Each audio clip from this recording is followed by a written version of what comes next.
And welcome everybody to today's Sendo Reliability webinar.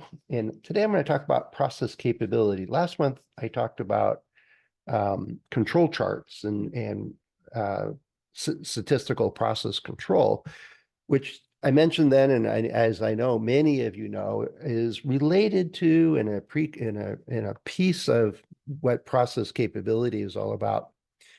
And just as a precursor to getting into the details of this is I had been familiar with SPC and process capability from very early in my career and used it as a tool in manufacturing to make real differences in improving the system of manufacturing and assembling products. And it was only later that I learned that it's really a pivotal piece of information in order to design a reliable system.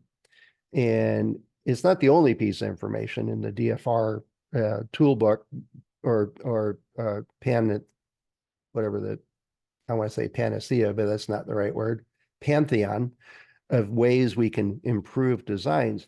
Yet I find in my experience, it's been an often missing piece of information for people setting up tolerances on their designs, on their mechanical designs primarily, to some extent electronics, to a lesser extent. Yet it's when it's done well, it makes for the creation of a product a lot less haphazard and a lot lower scrap rate or repair rate and a lot lower field failure rate. It helps people actually design a robust product that can meet the needs of and functions and meet the needs of their customers. So I find that the more I understand process capability and the more I understand how to use it in the design process, that it is invaluable.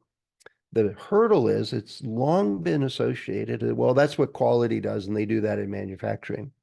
And then it gets short shift in the design process. Well, hopefully a bit of what we talk about today can help alleviate that barrier and at least give you some ammunition to how to encourage your design teams to use the information that is generated by a robust SPC and process capability system.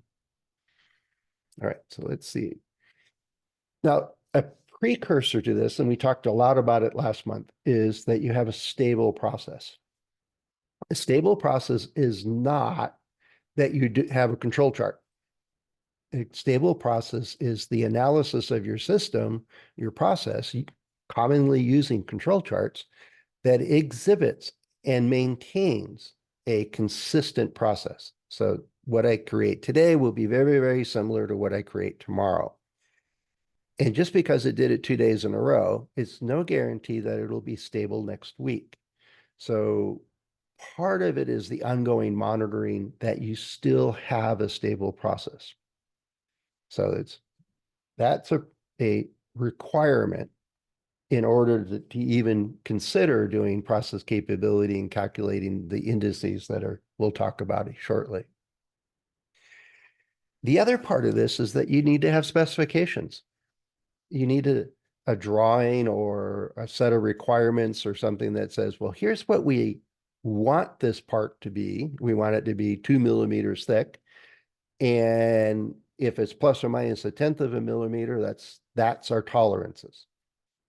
If it's not defined, well, then you can't get there from here. You end up making too many assumptions, or it's just not valid, or it's not terribly useful. And many organizations will have the critical to quality or critical, as I call it, critical to reliability elements of their design. And those are carefully specified. And that's a wonderful place to be using the capability indices and the information we get from the manufacturing processes. But the bottom line is that we need to have a specification. And the reason for it is that, and I know many of you already know this, is that process capability is a ratio. It's a ratio of the spread of our manufacturing variability or the component variability that will occur naturally and sometimes artificially if we have a poor process, and the value of what we need it to be, the variability allowed in the design. And it's a ratio of those two things. And the more capable our system is related to our design specifications, the more capable or the less items will be out of spec. And we'll get into more details on that, but I'm not going to dwell on a whole bunch of formulas and all other good stuff, but I want to get some of these major concepts in place and then really focus on where we can use it. But it really is just a ratio. So as you know, anytime we do a fraction or a ratio, numerator and denominator, we need both of them to be valid and related to each other. Otherwise, it's kind of a meaningless number. And so let me ask a question here and get you into the chat window. How do you use it? Where and how do you use process capability and process capability indices like CPK, for example? Where and how do you use those? Let's see if we got some people that actually use these in different ways.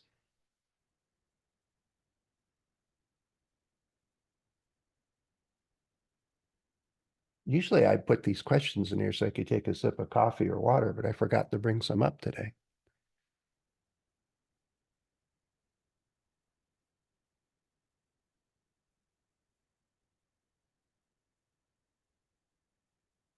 Yeah, anybody use statistical process control? I know this is a reliability webinar series, yet as I tried to explain is that stable processes is actually good for creating a reliable part.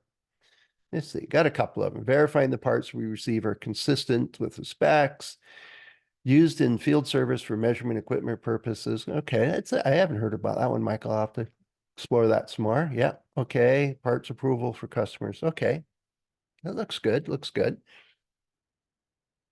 I've seen some of those in the field service one I haven't seen, so I'll have to examine that a little bit closer. Good, good. So let's back up a little bit and say, well, what is it, right? And as I mentioned, it requires a stable process. And that means that it's stable.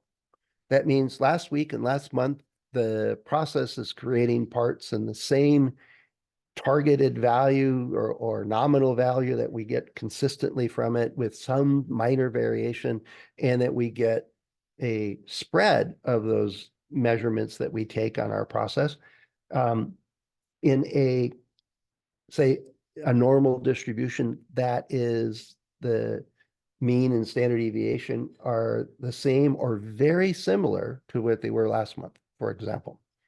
And we use control charts for that, right? We use statistical process control. And as you heard last month, I've seen probably 9 out of 10 or higher proportion of control chart processes in organizations and factories and vendors, sites and so on that have nothing to do with SPC and monitoring if something is a control or not. I think one of my favorites is I noticed that you have, 2 months worth of, hourly measurements essentially on these charts, and you have absolutely no out of control indicators or signals here. And they said, well, if it's out of control, we fix it right away. So we take it off the charts, and they don't use that data anymore. Oh, okay. It's like using a clipped distribution. You're taking out the data parts that you don't like, and you get a result which looks good, yet it doesn't reflect the actual process. And so they didn't really understand that. And I said, well, I'm not going to trust or use this information from you unless you fix your process and use it the way it should be.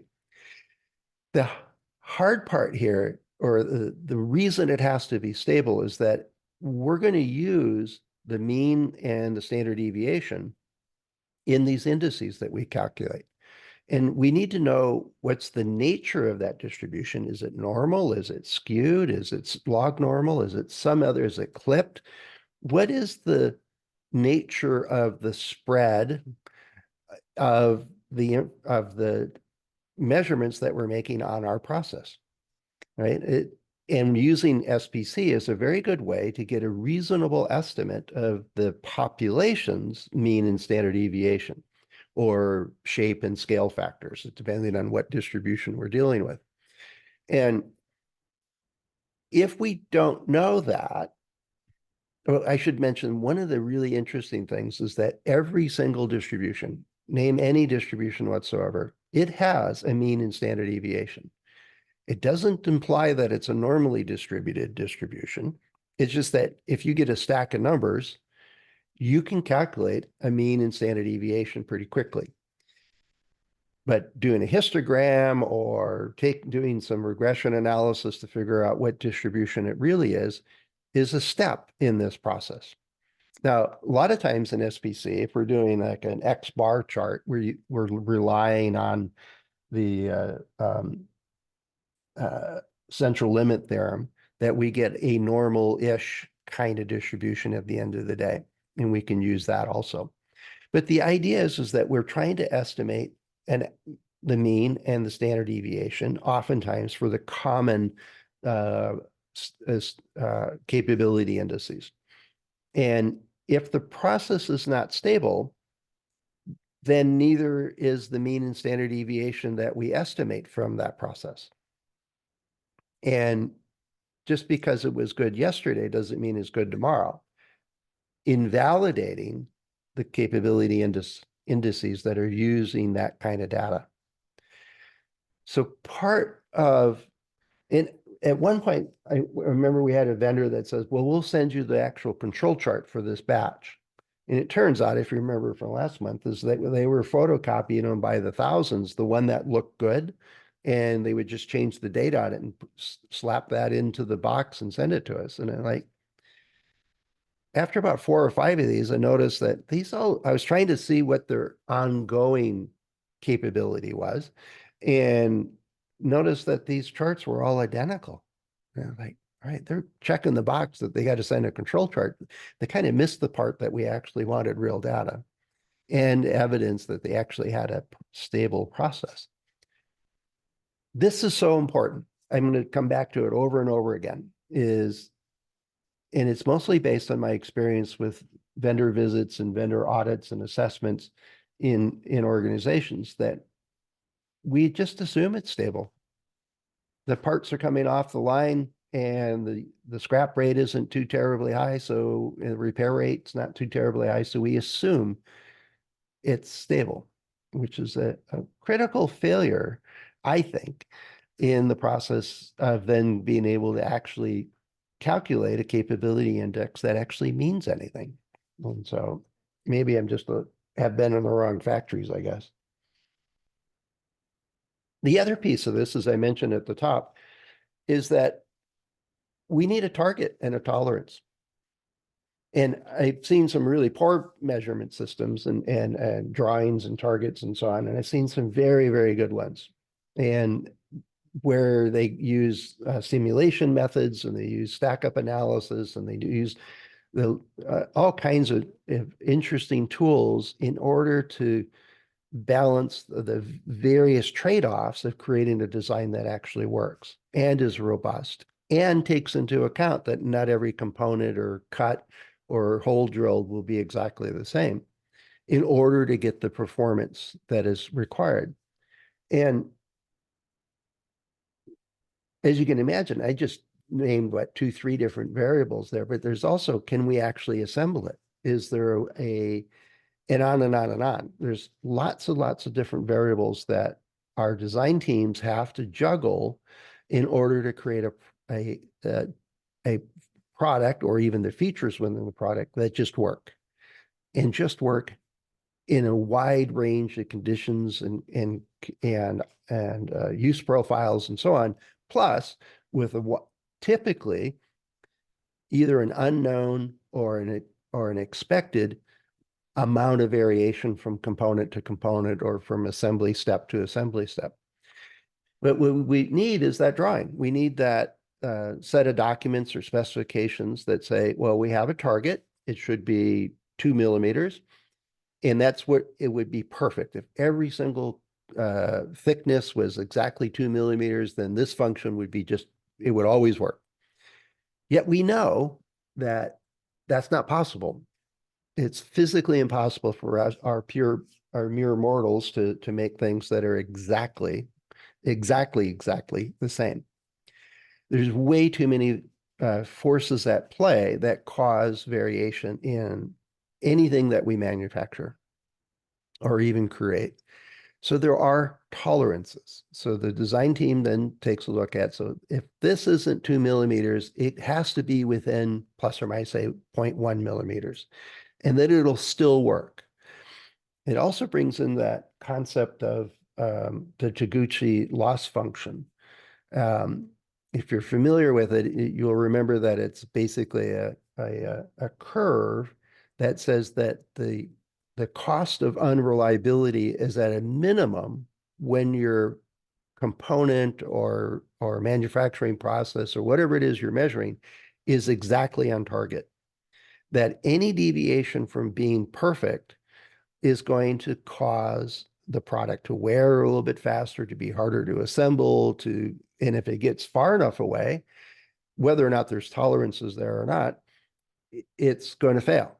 And at some point, if your failure rate or your repair rate or scrap rate is too high, he also argued that it affects society, which we're using raw materials and throwing them away due to a poor assembly process or not accounting for the variability that will occur. And so there's a financial reason in balance point of setting a tolerance. The primary one, which most people use, is that if the components we're using are within the tolerance, the function will still work. What Taguchi was arguing is that if it's near the edge of the tolerance, and then you add measurement error, right, it may or may not be in tolerance. And even if it is actually with a perfect measurement system in tolerance, it won't perform as well as one that's on target. And I often think of there was a study years and years and years ago, and I think it was a transmission that a Detroit company, to remain unnamed, designed, and a Japanese company, they licensed that and they used that drive chain, basically, including making that transmission, in their factories. Now, the Japanese at that time were kind of under this influence of Taguchi and others that said, well, if there's a way to make an improvement in our process, let's do it. Where the Detroit folks were saying, hey, it's in spec, don't touch it, it's good enough. And then as it turned out, they got put into very similar vehicles. They had different names, but essentially the same chassis, drive chain, all the other features were almost identical.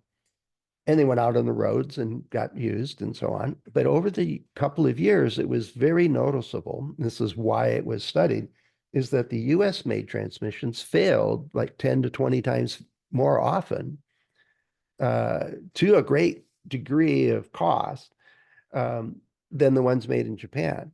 And the study found that it was this idea of intolerance is not good enough. On target is what we're aiming for. It's sort of like safety, right? We want zero accidents. We know we're never going to get there in the long term. Yet by trying to, we actually reduce the opportunities for failures and for safety problems and injuries and so on. And so it was a piece of it is a tolerance is kind of a guardrail, yet we really want it to be smaller than that. And that's kind of a precursor to people saying, well, how do we know where we are in this range? How good are we doing? Or how well are we doing it? Whatever my English teacher would have said. The idea is that without the target and the tolerances, we're out of we're not able to calculate the indices, the process capability kind of numbers.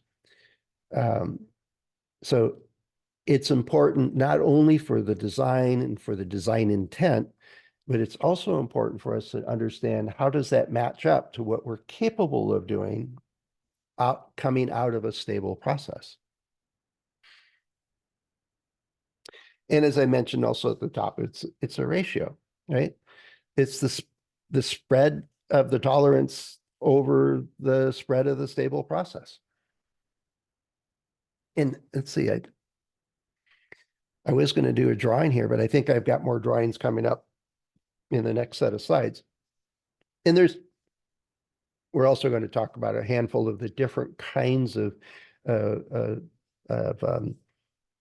capability indices and their different circumstances and so on, but not in great detail. When I went to look up, some background info and what we have on Ashendo already on this, there's probably 20 or 30 articles, maybe more. There's an ebook. There's, I think 5 or 6 different authors have done the stuff. I know that Chris Jackson's done webinars on some of this. There's a lot of information on this. And it's one of my hopes here after this webinar is to spend some time to collate that data, all of that content, and have it in some organized fashion for you. But the idea is that the concept of process capability is really simple. Yet, as you can see, it relies on 2 things from different parts of organizations, typically the production or manufacturing part of our organization, and to some extent our vendors, and our ability to design something that has tolerances that give us a boundary of that if it's in tolerance, it'll work and be cost effective and all those other factors that go into setting tolerances. If either of those are not done well or are full of unfounded assumptions and so on, then the ratio that we get is little more than a random number. And so it's part of the understanding of what a process capability is that we need 2 really good sets of information in order to come up with a decent indice value. All right, so what I mentioned CPK earlier, hopefully that came to you as that being the only one out there, but which ones do you use? A number of people were using some of these. I know that there's indices for categorical data, which I've never used. There's indices dealing with a wide range of different distributions. It takes a bit more finesse to figure out the limits on those and indices and so on, values. Which ones are out there?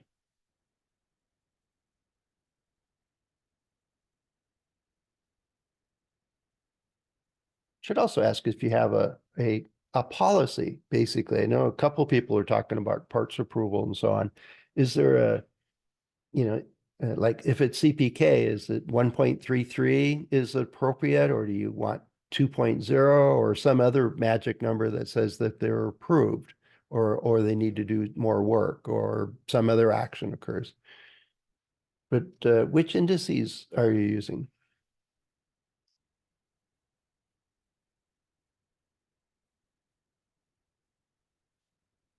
A grading structure based on product defects. It's sort of like if it causes a severe or a widespread or a safety hazard type thing, then it has to be a higher CP or indice number. Is that what you mean, Jacob? Or is it some other grading scheme?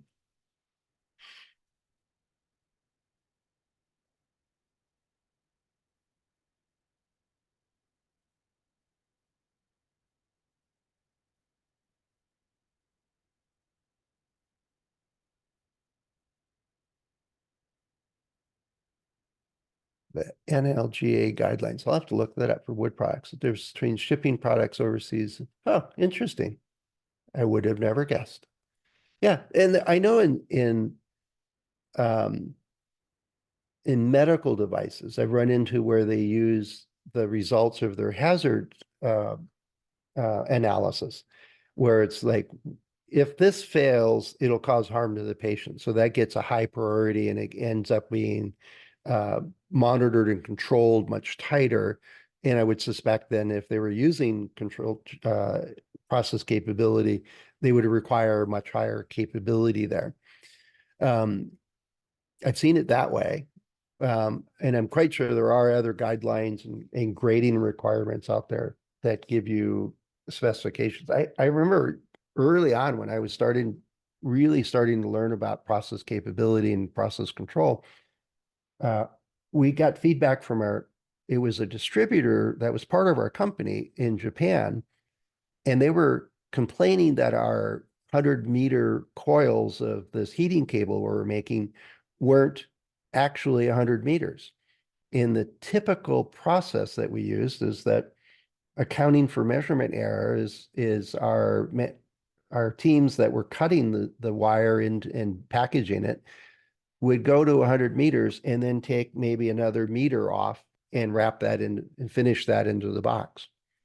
And the idea is that we want to make sure it's at least 100 meters. Well, that's not what the box said. The box said it's 100 meters. And so what our distributor did is they'd re-spool this stuff and measure it to be exactly 100 meters because their customers expected it to be 100 meters.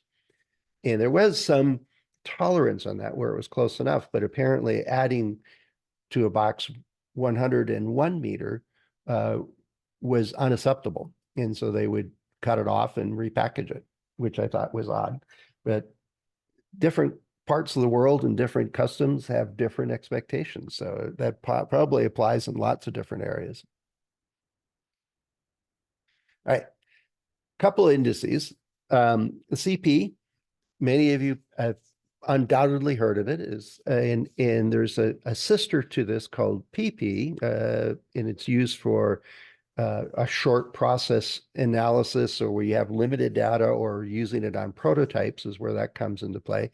And it makes a modification to the adjusting for bias in the estimate of the standard deviation. But as you can see, it's just a ratio. So it's the upper spec limit versus the lower spec limit, and then the spread of our manufacturing process of whatever it is we're measuring in the process. And so let's see if I can do my pen without it just advancing to the next line. And I'm quite sure many of you have seen a chart like this. Let's say this is my lower spec limit. And that's my upper spec limit. And let's see, I think I can change colors here. And as you know, if you draw a bell curve just perfectly, which I'm very incapable of doing, the bell curve, or any distribution for that matter, except for maybe Weibull and the exponential family ones, they start at 0 and go to infinity. Normal has this feature of going plus or minus infinity, which in reality is we don't buy a screw that's going to be so small that we can't even find it under a microscope, or out of the same box as a simple bolt that we're putting into a chassis, that it's so large that we can't even pick it up. There's going to be a high probability that it's at some nominal value, the X value, the X bar, the average value. And if the standard deviations, and these are the various sigmas, and let's say this is 3 sigma from the mean, touches the spec limits on both sides, then we can say, oops, I didn't get that to scale, did I? That the 6 sigma equals the spread of the specifications, the tolerances. And so the CP value would be 1. Now, something that's rather odd about this, let's see if I can erase my drawing here, is it doesn't have any ability to say, is this centered or not? It really is a crude measurement. So my actual values, and this one's one that you should all be very familiar with. If my specs are over here and my actual distribution's over here, and it's rather small, let's say it fits, if it was actually here, it would fit nicely. I'll get a CP value that's greater than 1. I might, in this particular one, it might be closer to 2. Yet that's not very informative, is it? It says if it's on target, it would be okay. But we have no information from that one ratio whether it is or not. We would need more information to figure that out. And so it's why we don't see CP used very often. It goes back to that old, and I'm quite sure many of you have seen this, where it's, target practice kind of thing. If you get a nice tight shot group, if you reduce the variability within your process, then you can move it onto target, is usually a strategy that we use. But the basic idea here is that it's a ratio of what's the spread versus what's the process capable of, or the spread of the process itself, the variation from part to part, for example, or hole that's cut or to the next one. We know there's going to be variation. And so the idea is that if I'm going to use a particular style of machining, for example, is that inherently able to keep the variability low enough such that it'll fit within our tolerances? If and only if we get it on target, which isn't always a part of this equation. So there's limited value to the CP value. And I've have never used it. So it's, but it's very commonly used as the first part of what we talk about in talking about process capability. So hopefully it's just as clean, as simple as an indice as you can get. And it's only part of the story, which is a big reason why we often go use the CPK value, which is at first look a bit more complicated. Yet what it does is it includes the X bar, the mean value, and comparing that to our specifications. And so it gives us a bit more information of what's going on. Let's do, I guess we're doing the upper spec and lower spec. I guess I'm doing these backwards. Let me reverse that. Nobody caught me on that. Since I'm writing left to right, I should probably do the specifications left to right, right? And then if our process is not centered, let's say our nominal target value is still dead center, but our process is skewed a little bit. It's off kilter a little bit.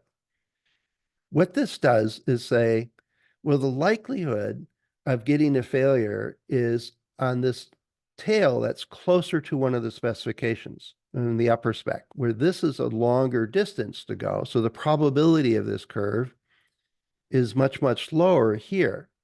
So the chance of it failing and being counted, counted as out of spec or out of tolerance is in this case on the side where the nominal value is located. So that's a much shorter distance than the other direction. And so that's this minimum function here. So we're taking the distance between our upper spec and the average, and then comparing it against 3 standard deviations. So we're not penalizing it to say it has to be 6 standard deviations, but it gives us an estimate of an indice basically that tells us how much more we're going to be out of spec than the other side. Now, of course, if the actual specifications or the actual process is much closer to one side versus the other, then your CPK value will be much lower. But the idea here is, let me talk about one other concept here. Oops, get my pen back.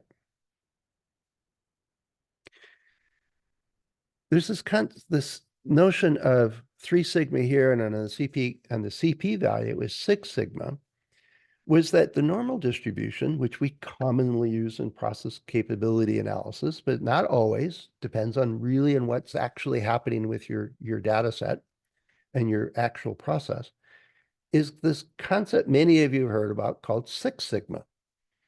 Now, the idea is that if I have a perfectly centered process and the process has a CP or the CPK of 1, which implies that it's centered and the tails touch at 3 sigma away from the mean, they touch the specifications.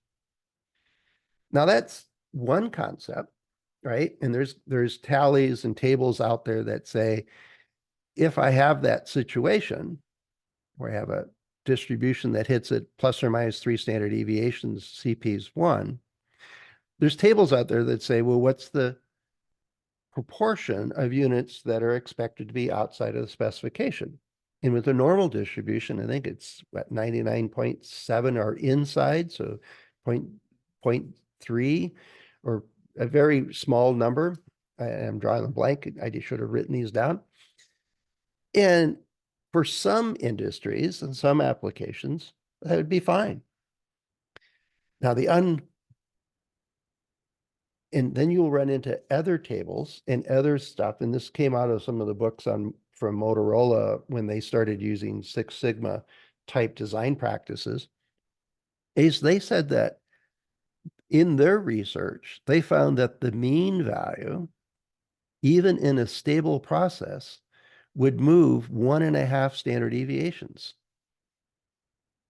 away from the mean in one direction or the other over time as a stable process. And if this curve moved that much, this tail would be out here and we'd have a much larger proportion of units failing or falling outside the specification. And so some tables will do it where it's a stable process where it's fixed. And some tables will be much more pessimistic and they'll take into account some amount of drift in a stable process or shifting in a typical stable process. And so the Motorola folks said we're going to use 1.5 standard deviations here. And so in order to get a really good process that meets the 6 sigma standards is that the distance from the mean to the specifications had to be 6 standard deviations away. And here's 3. So plus or minus 12 total in the tolerance versus what the process ability is, the normal variation we see, taking into account that even in a stable process, it will shift in time. It will move about and not indicate a out of control process. And if you've ever monitored a control chart, you know that's true, is that if I take the average values for this week versus the average values last week, they won't be exact. And over time, they will shift and not trigger a out of control circumstance. And that's considered a stable process. Now, that assumption of 1.5 standard deviation shift was founded in Motorola making electronic components in their factory. So it's something, if you're doing process control and doing statistical process control, is determine what is your stable drift that you typically see and have. It's not constant. There's no doubt in my mind it's not constant. It's constant. It's not constant. So analyze it. And then as you try to influence where the tolerances are set in your process by the design team compared to what your process capability is keep in mind that this will move and add that margin or buffer onto it so that the tolerances will have very, very few instances where your components are out of tolerance, out of spec. And if you do that, according to the Six Sigma gurus and so on, is that your process, your product will be really, really robust. Now, one of the simplest things to do is communicate what is your process variability, plus its drift, and the impact of setting tolerances. So if I have a process, and I ran into a team that did this, they had very tight tolerances. And they were using probably the most sophisticated manufacturing process for these pieces of metal they were making that I've ever seen. But even that process was very variable. And they threw away or reworked what they could, about 80% of their product, of the components coming off this process. Now, this was a radiation application that for cancer, and they found that if they could shield the radiation in certain patterns, they could avoid certain organs and hit the target only and stuff like that. So it was pretty important. I remember giving them a hard time for setting tolerances like that, and they looked at me and said, well, hey, look, we're trying to cure cancer here.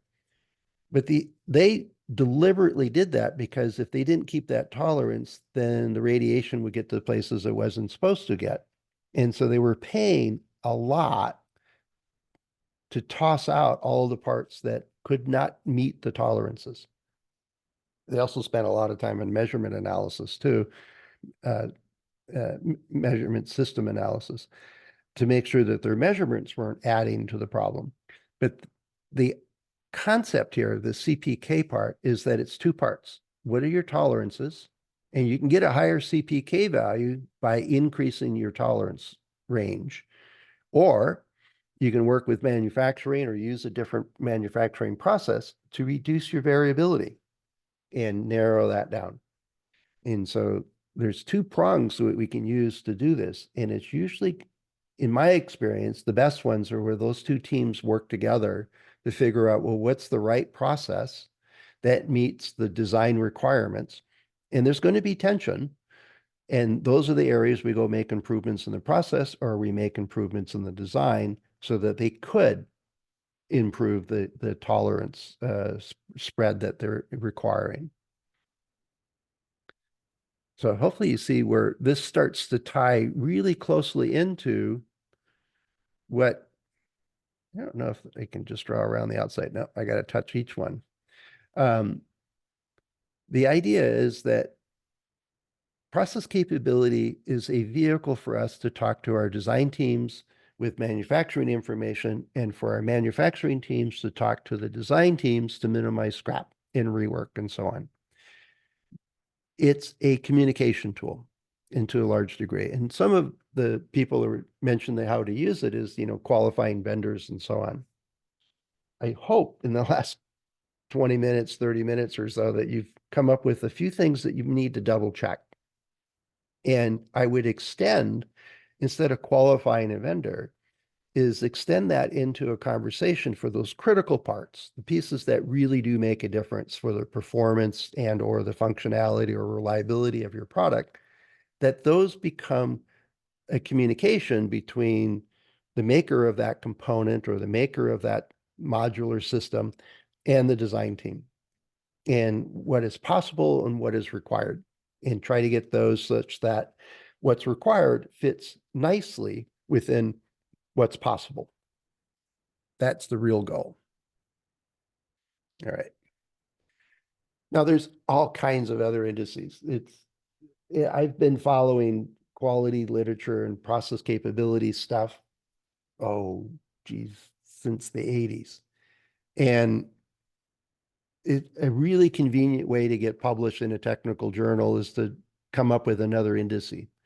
I only mentioned a couple of them, CP, CPK, and their sisters using smaller sets of data, the PP and PK. But there's also indices that account for that the target is not in the center of the tolerance. And that happens relatively common or often. And so it takes a little bit of a different calculation to figure out, well, How do I account for this? It's similar to a CPK in a lot of degrees, yet the target, the X value is set up as the target value. And the other part of this is that there's a lot of non-normal distributions. And in my experience, very few teams actually check if the data that they're collecting and using is normally distributed. And it's a simple task to run, especially with today's computers. Yet, if you've got a skewed distribution, then the estimates of what fails inside and outside of 3 standard deviations is different, right? Um, and so some of the calculations, and it can be done, we don't have really much of an issue of calculating um, a skewed distribution proportion that's outside of some count of standard deviations away or a certain distance away from its normal, its average value or median value. Yet we need to know to do it. And that's where I see this broke down most often. I even had a team that was using individual components in their control chart. So they were measuring individual components and plotting them. And it was obviously skewed. You could see it in the control chart. And they pretty much ignored signals saying it was out of control when it was on that side of the skewed side of the distribution, which they also missed some real signals, which was a long discussion with them.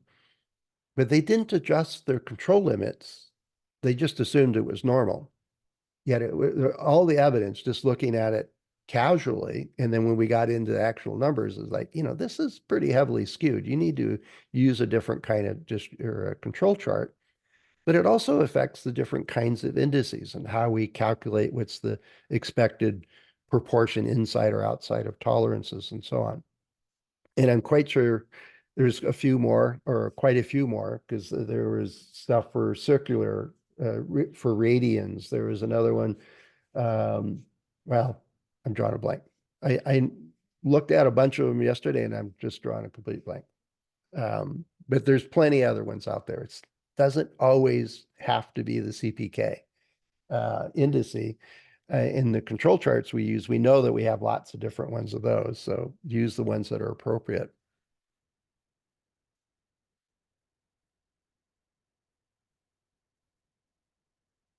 I know that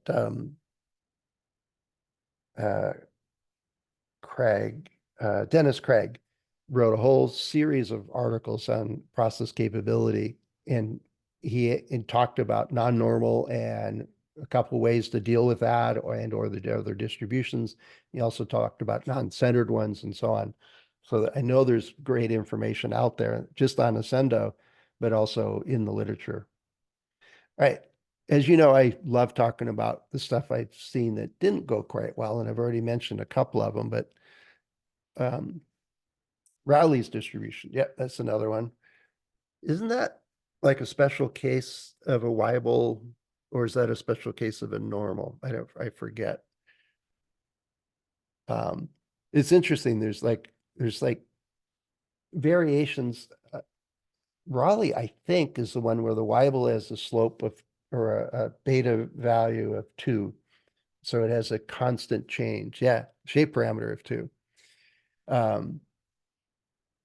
There's another one where, the special case in the Weibull where I think the beta is like 3.4 or something like that. And it's kind of like a bell-shaped curve. It's kind of symmetrical, pretty close to it.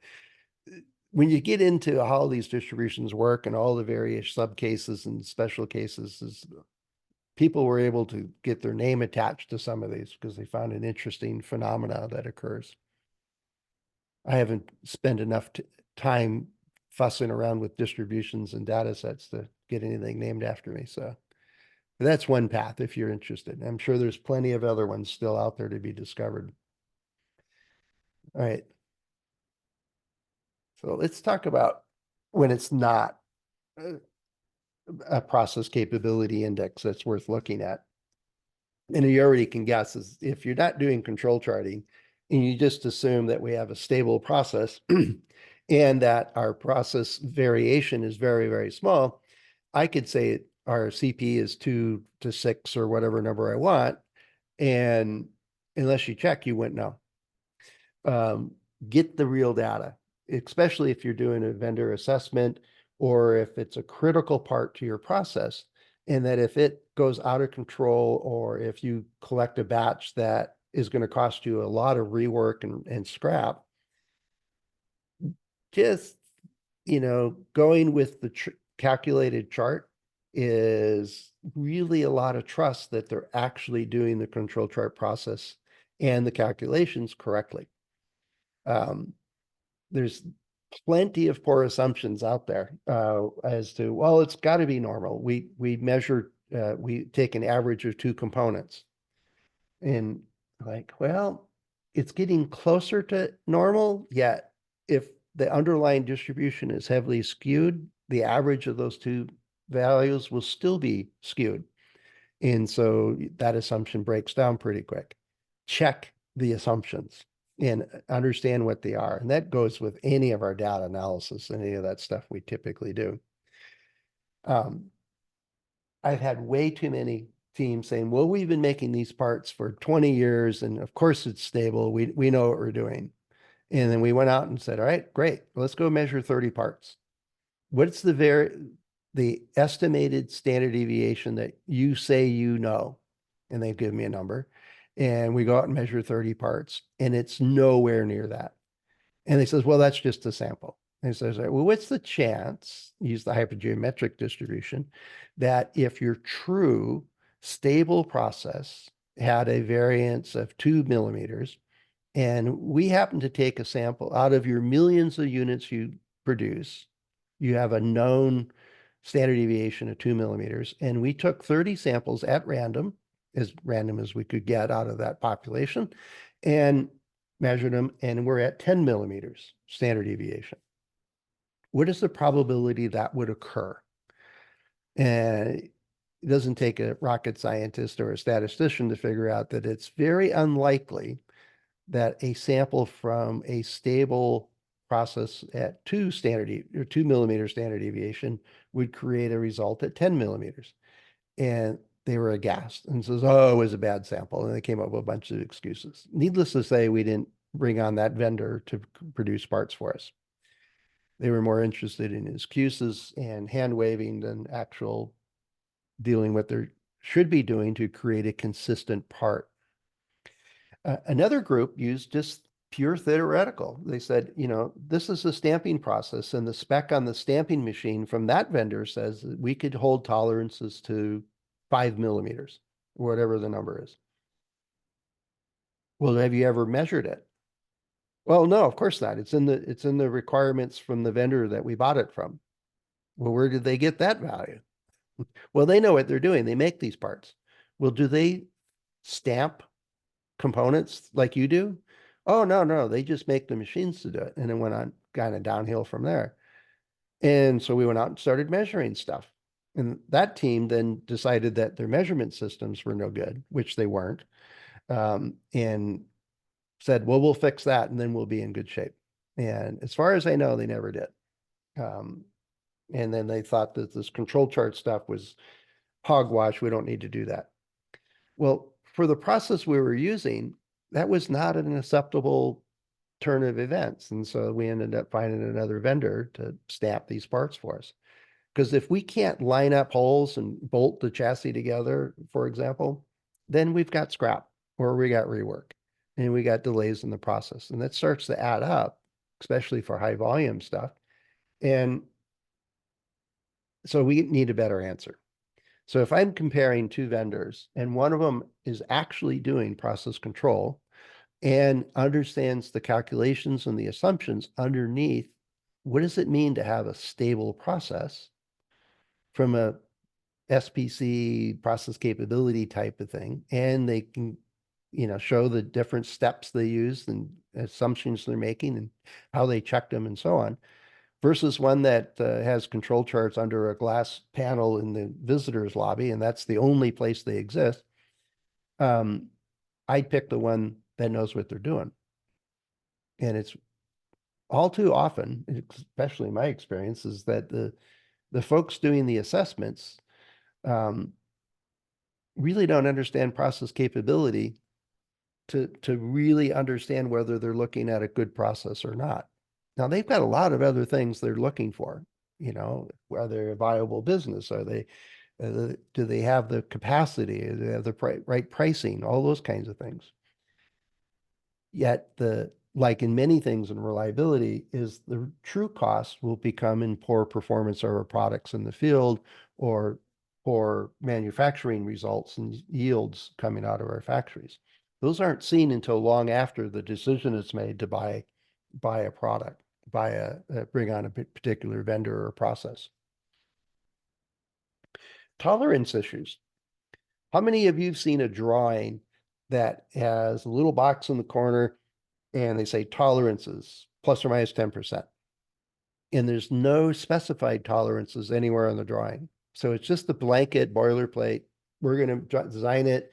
It's got to be nominally 2 millimeters, and everything's plus or minus 10%. Now, some things, 10% would be really too tight and make it difficult for us to source those parts and assemble those parts, or not assemble them, but source the parts without problems. And other times it's going to be way too small. And part of the tell on a good drawing, a good design, is that some of them are very specific. And you ask about them, and here's the calculations, here's the simulations. This is what we need for this to actually work. And even better is they say, and I'm using the process's capability. I said, here's my range of tolerances that I think I need. What do you have? They actually have that conversation and then set tolerances and trade-offs, recognizing that if they make it too tight, then it's going to create more waste, more defective components and so on, if we can even measure it, or it's going to cause field problems. But if they're not thinking that way as they set the tolerances and balancing the production methods and the costs and all the other factors that go into making a product that works, it's not really a useful tolerance for us to put into a capability index. It needs to actually convey some information. Now, ideally, we look at a drawing and then there's like 5 or 6 or however number of dimensions that are critical dimensions. They're highlighted or marked in a way that these are the ones that we need to really pay attention to. These are the ones we need to measure. These are the ones that need to be as close to target as possible. And here's a guard bounds or guidelines for the specifications, the tolerances, but ideally we want them on target. And those are the ones that we should do the process capability on and make improvements to the process, reduce the variability whenever we can. Think of those transmissions way back when. It makes a difference. In some parts are just not good enough. It needs to be on target. And so continuing to do the process improvements in order to meet those tolerances, because they're well thought out and meaningful, really does save us a lot of money in the long run. And then the last one is where we're working with vendors, and you can read some of these, but we've seen every variation of that. I'm quite sure most of you in the audience have seen every variation of this, is that, we know we're always at CPK of 1.33 because all of our customers require that. So we always, let me repeat, always are there. Really? Does every one of your customers have the exact same set of tolerances for their particular application? How do you know what your CPK is if you don't know what our tolerances are? That one just baffles me to no end. And the other side of it is where they come up with a CP value or CPK value, but they obviously are not monitoring their process. They're not even making those measurements. It's very easy to say, oh, I've got a CPK of 2. Okay. Well, how do you know that? Where's the evidence? Where's the data? Or the last one, and we'll close this one out today, is that they send me a weekly update with each batch of products they're sending me, and they list their CP and they have a control chart in there. And the CPK value is 1.625 every single week.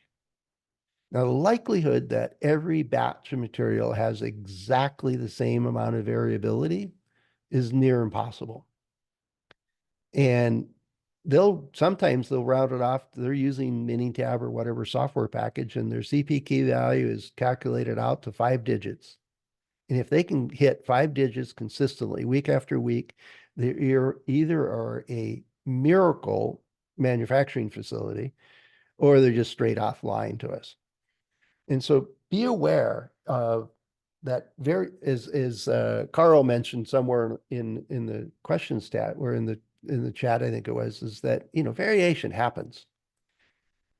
But when you see something that doesn't vary, that's a signal that something's probably not right.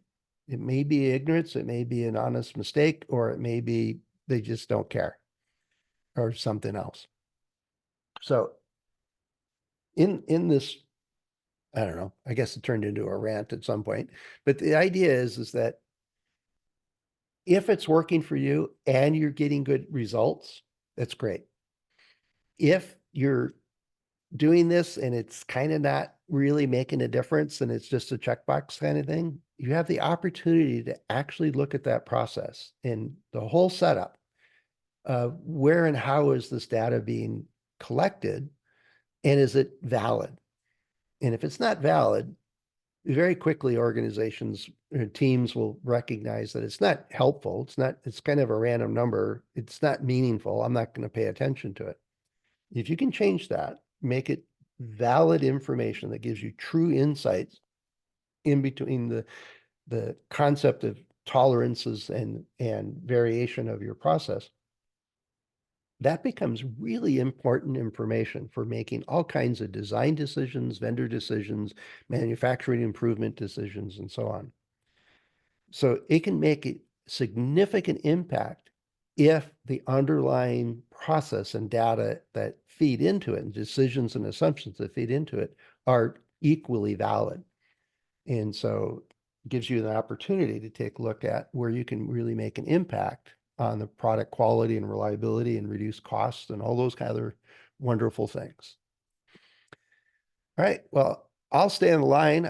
I'm not going to touch the record button because I'm hoping my computer will remain going, which has been our goal here for some of the experiments the last couple of months.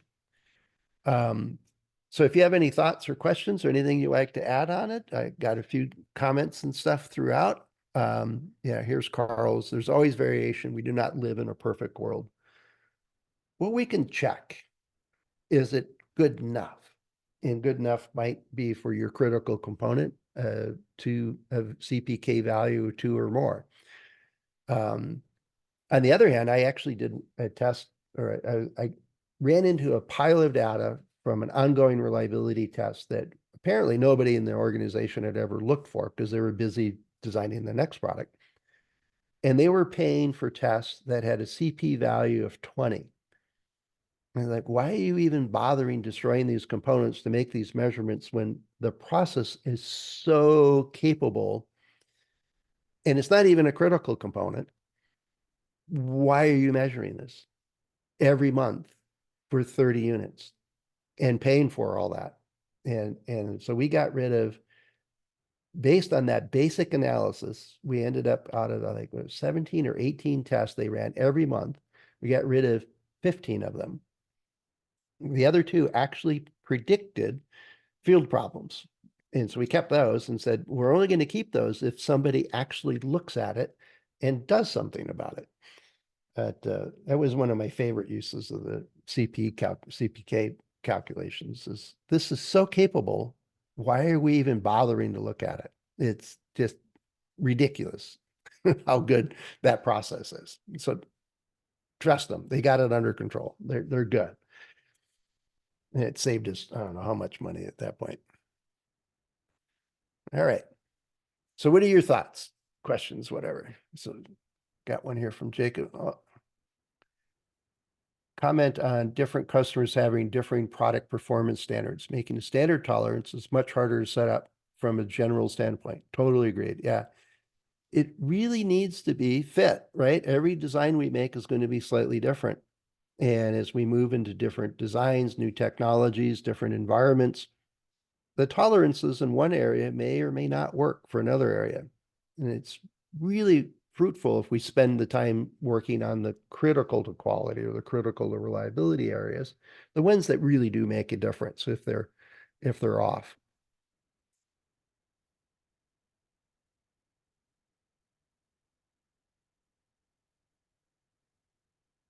Yeah, let's see.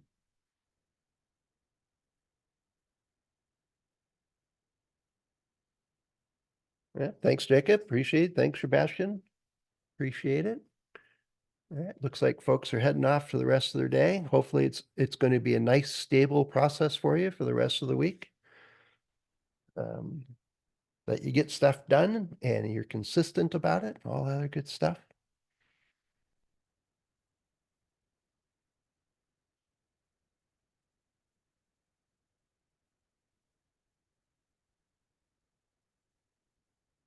All right, looks like we're slowing down. Thanks, Nasri.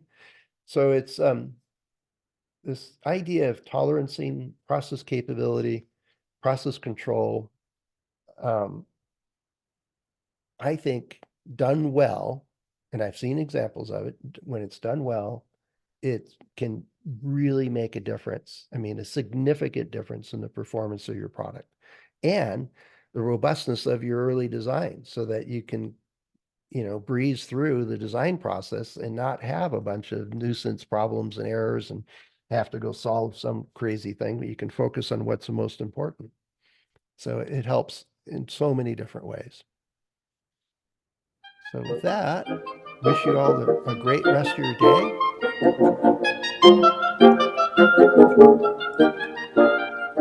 day.